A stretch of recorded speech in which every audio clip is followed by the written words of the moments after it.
जीभ कह रहे हैं, हम गर्दन काट के 7 हिस्से कर दें उसके। गर्दन काट देंगे, गर्दन काट दें हम।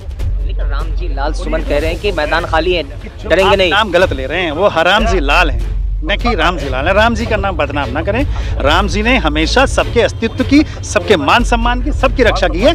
अपने आप वो कष्ट बने हैं सिर्फ मर्यादाओं को स्थापित करने के। का इतिहास भी रहा है, सनातनियों का इतिहास भी है, और ये राम की भूमि है, श्री राम प्रभु की भूमि है। यहाँ पर हम कम नहीं है। करणी सेना हमेशा न्याय के लिए अपनी गर्दन भी उड़ाना जानती है, दूसरे की भी उड़ाती है। दोस्तों, इस समय हमारी मौजूदगी देश की राजधानी दिल्ली में है और इस वक्त जंतर मंतर पे मौजूद हैं। आप जहां देख सकते हैं, जहां पे करणी सेना के सिपाही यहां पर मौजूद हैं। और वही जो आपने औरंगजेब कंट्रोवर्सी सुना होगा, इसी बीच आपने ये भी सुना होगा कि राणा सांगा को लेकर के एक बड़ा कंट्रोवर्शियल जो है एक विवाद छिड़ गया था, जब से समाजवादी पार्टी राज्यसभा सांसद जिनके बारे में मुर्दाबाद के लोग नारा लगा रहे हैं, राम जी लाल सुमन के बारे में कहा जा रहा है कि वही इनकी तरफ से धमकी दी जा रही है कि राम जी लाल जब भी मौका मिलेगा, अब वो राम जी लाल सुमन नहीं, हराम जी सुमन है, जिस तरह का इनका नारा था। जब से उन्होंने कहा है कि राणा सांगा जो है मदद है, बाबर से मदद ली थी, इस तरह का आरोप लगाया था। वही अखिलेश यादव भी इस पे खड़े हैं और दोनों तरफ से बयानबाजी चल रही है। और जबकि करणी सेना के लोग 12 अप्रैल को अलीगढ़ में भी तलवार लहरा करके, लाठियां से भी सड़कों पे आए थे। और आज फिर से अखिलेश यादव जो है कह रहे हैं कि 19 तारीख को हम अलीगढ़ पहुंचेंगे। वहाँ क्या कुछ होगा और यहाँ क्या इनकी मांगे, हम यहाँ पे मौजूद जो करणी सेना के लोग हैं उनसे बात करेंगे, जानने की कोशिश करेंगे। सर, क्या नाम हुआ आपका? अब मेरा नाम ठाकुर शिवा तोमर है, मैं राष्ट्रीय सचिव हूँ करणी सेना से। क्या मांग है, किस लिए आप आए? मांगे हमारी ये है कि सबसे पहले तो उनको राज्यसभा सांसद से निष्कासित कर दिया जाए। सबसे पहले जो हमारी मांग है कि ये है कि उसको राज्यसभा सांसद का जो पद है उससे निष्कासित कर दिया जाए, उनको बाहर कर दिया जाए। हिंदू होने के नाते, ना ही किसी राजनीतिक दल होने के नाते।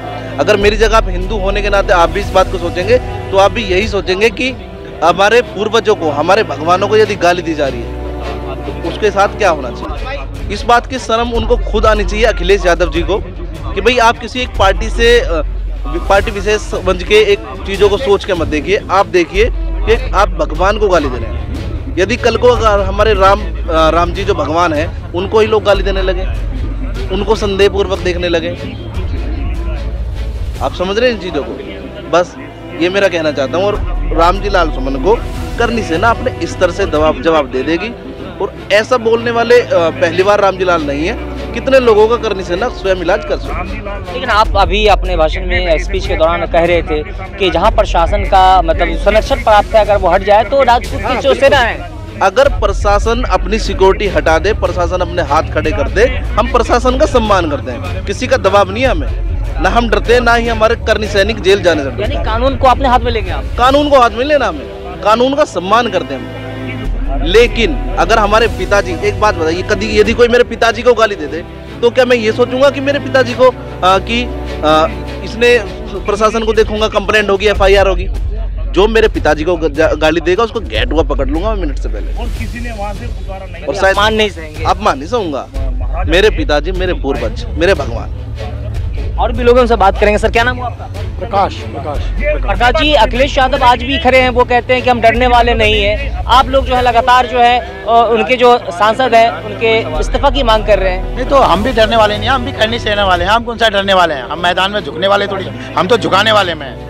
और उनको ये सोच समझ के बयान करना चाहिए। और अपने जिस तरह से उन्हें गलत भाषा बोली है राज्यसभा में, इस्तीफा उनका स्वीकारना चाहिए और उन्हें तत्काल एक बड़ी पनिश देनी चाहिए। और करणी सेना के अध्यक्षों के सामने आके घुटने टेकने चाहिए, माफी मांगनी चाहिए। वैसे भी राजपूतों का इतिहास रहा है कि वो डरते नहीं है, एक हिम्मत वाले। और राजपूतों का इतिहास भी रहा है, सनातनियों का इतिहास भी है, और ये राम की भूमि है, श्री राम प्रभु की भूमि है।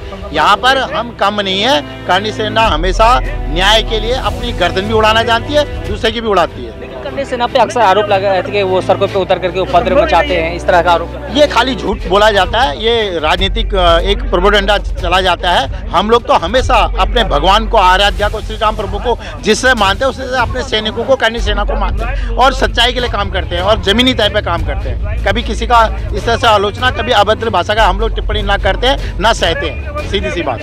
राजनीतिकरण करने के लिए भी तो राणा सांगा के ऊपर इस तरह के आरोप लगाए गए हैं। नहीं, वो देखिए, ये गलत है। हम इस चीज़ को स्वीकारते नहीं है। हमारे पूर्वज ऐसे होते नहीं है, ना होंगे। तो क्या है, आप लोग की मांग पूरी नहीं हुई तो आगे का क्या स्टैंड होगा? वो वक्त बताएगा, समय तय करेगा, बट इनको इस्तीफा अभी देना ही पड़ेगा और देना ही चाहिए। मेरे सेना वाले बैठेंगे नहीं? ना ना, चुप कोई नहीं बैठेंगे, चुप कोई नहीं। चैनल के माध्यम से मैं एक बात और बता देना चाहता हूँ कि करनी सेना में कोई ऐसा एक जाति विशेष कोई भी ऐसा नहीं है कि सिर्फ राजपूत आए। यहाँ पे सभी सर्व समाज के लोग, धर्म के जाट करनी भी सेना हैं। में सभी लोग हैं। नहीं, यहाँ पे हमारे जो समर्थन में आए हैं करनी सेना में, जो भी एक हिंदुत्व के नाते आए हैं। कोई ऐसा कोई जाति विशेष का नहीं है। आज हमारे पूर्वज हैं, कल को किसी के ही पूर्वज हो सकते हैं। तो हम सबका सम्मान करते हुए हिंदुत्व के लिए लड़ाई लड़ते हैं। और भी लोग हैं। क्या नाम हुआ सर आपका? मनोज चौहान। चौहान जी, अभी आपने बाइट में बोल रहे थे कि चीन की जमीन आप लेंगे, यानी दावा कर रहे हैं कि राजपूतों के अंदर या करनी सेना के अंदर इतनी क्षमता है कि चीन से जमीन ले सकता है। तो क्या हमारे भारत के जो सेना है उनके अंदर नहीं है? नहीं, मैडम ने एक सवाल किया था, जिन्होंने पूछा मेरे से कि क्या चीन से जो जमीनें हमारी कब्जा की है क्या वो छुड़ा लेंगे।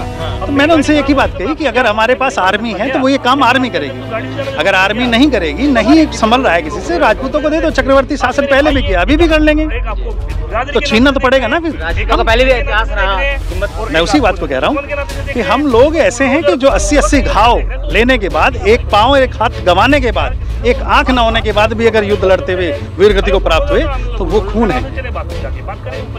तो हम चक्रवर्ती राज कर सकते हैं। हम चीन से चीन की जमीन छीन लें, आप भारत की जमीन की बात करें। विरोध कर रहे हैं, आप देख रहे हैं संसद में लगातार जो है पक्ष विपक्ष के बीच में धर्म को लेकर राजनीति हो रही है, जात पात की हो रही है। तो कह रहे हैं कि वो तो अधिकार एक दूसरे पे लोग आरोप लगाते हैं, हुए आए हैं। देखिए, उनको सब अधिकार है, मगर वो अपने ऊपर कीचड़ छिनके हैं। हमारे योद्धाओं के विषय में, हमारे समुदाय के विषय में टिप्पणी ना करें। हाँ, बिल्कुल बर्दाश्त नहीं करें। जीभ कह रहे हैं, हम गर्दन काट के 7 हिस्से कर दें उसके। गर्दन काट देंगे, गर्दन काट दें हम। लेकिन राम जी लाल सुमन कह रहे हैं कि मैदान खाली है, डरेंगे नहीं। नाम गलत ले रहे हैं, वो हराम जी लाल हैं, न कि राम जी लाल है। राम जी का नाम बदनाम ना करें। राम जी ने हमेशा सबके अस्तित्व की, सबके मान सम्मान की, सबकी रक्षा की है। अपने आप वो कष्ट बने हैं सिर्फ मर्यादाओं को स्थापित करने के लिए। वो तो राम जी लाल लिखते हैं, आप गूगल में भी सर्च करें। माँ को पता है ना कहाँ से आया है। उसके बाप और बाबा क्या आप समझ नहीं रहे हैं। उसके माँ को पता है कि वो कहाँ से आए हैं। वो अपने पूर्वजों से पूछे वो कहाँ से आए हैं। क्योंकि राजपूत जो है कभी किसी के विषय में गलत टिप्पणी नहीं करता। वो सिर्फ अपने अस्तित्व की रक्षा करना जानता है, अपनों की और समाज की रक्षा करना जानता है, ये जानता है। किसी के ऊपर अभद्र टिप्पणी करना नहीं चाहता। हम किसी को गाली नहीं दे रहे हैं, लेकिन अगर हमारे पूर्वजों के विषय में वो कुछ कहेंगे तो उसकी क्या औकात है। हमारे नाखून के मैल के बराबर नहीं है उसकी औकात। तो क्या इंसान है, कुछ भी नहीं है। राम जी लाल, सॉरी आप जो बोल रहे हैं मुझे बोलते अच्छा नहीं लग रहा है, वो आप बोल सकते हैं, लेकिन कह रहे हैं उनके जो नेता है उनके जो बयान पे आज भी जो है अखिलेश यादव जो है डटे हुए हैं, खड़े हैं। अखिलेश यादव की क्या बात कर रहे हैं। मानसिक रोगी हैं तो उन्हें मानसिक डॉक्टर की आवश्यकता है, और शायद कहीं ना कहीं इलाज चल भी रहा है, और इलाज करेंगे। इस बार हम अच्छे से इलाज करेंगे। 27 में दिखा देंगे औकात किसकी कितनी औकात है। 27 में दिखा देंगे आप? बिल्कुल दिखाएंगे। हम बैरंग उनको लपेट लपेट के ऐसा भेजेंगे कि कभी सिर उठाने लायक नहीं रहेंगे। 20 तारीख को अलीगढ़ जाने वाले हैं, कह रहे आएंगे, देख लेंगे। वो क्या देखेंगे, देखना तो हमने है, हम करेंगे उनका इलाज। अगर वो इलाज के रूप में आएंगे तो इलाज करेंगे, बात करने के रूप में आएंगे बात करेंगे। यानी कि करनी सेना वाले चुप बैठने वाले नहीं है। अरे मतलब ही नहीं, करनी सेना का मतलब है करना। जो बोला वो करके रहेगा हमेशा। आपने एक फिल्म देखी होगी, जो मैं कहता हूँ वो मैं करता हूँ, और जो नहीं कहता हूँ वो डेफिनेटली करता हूँ।